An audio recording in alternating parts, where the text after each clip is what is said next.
So I want to clear up the confusion over where you should incorporate and make it as clear and simple as possible for as many people as I can, because this question always comes up. And to be honest with you, I am tired of seeing people that incorporated in the wrong state and then they have to spend money and time to fix it because it's simple and it's clear cut. Now, if you could think about your geographic location. Where are you sitting? Because that's where you're doing business. It doesn't matter if you have an internet business, an Etsy shop. If you think about this, we are all subject to the laws of the state, county, and local governments that we live in. There's no way around it. It's like trying to register your car in another state to get insurance. Yeah, you can do it, but it's illegal and you can get caught. It's not it's not recommended. So this is what the rules are.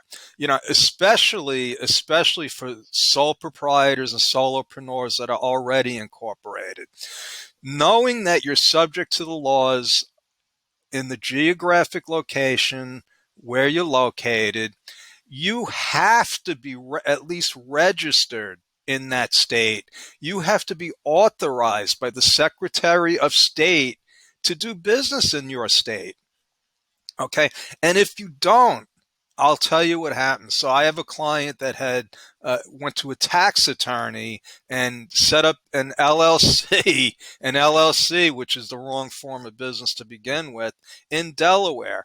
The only problem with that is that she lived in California. Okay. Now, I wasn't her accountant. The returns were already filed, but this is what happened. She got a notice from the state of California for $1,600. The minimum tax in California is $800. So she got a bill from California for $1,600 plus interest and penalties. And there was nothing we could do about it. Now, you might ask, well, how did California know that she was incorporated? Well, they're tied into the post office. They have all the information. So they saw a Delaware corporation with the California address. And that's the way it works, folks. There's no hiding. You got to understand that in today's world, they have your IP address. You can't say that if you're living in New York that you're doing business in Nevada unless you actually are. And let me let you in on something else. You still got to pay taxes in New York and this is what it comes down to: geographic locations. Where are you actually physically doing business?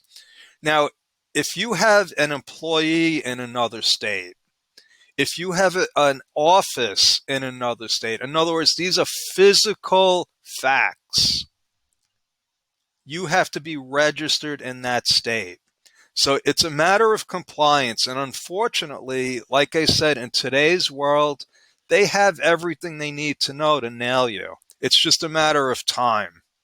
Okay, so incorporate in the state you're doing business in physically, and that's it. Over and out. There are no other shortcuts. There are no doing business in states with no taxes. What you can do is move to Florida, move to Delaware, move to Nevada, or move to Texas or Wyoming. 5 states I know off the top of my head have no state income tax. So that's my story. I'm sticking with it. Incorporate in the where you're sitting. All right, over and out. Thank you.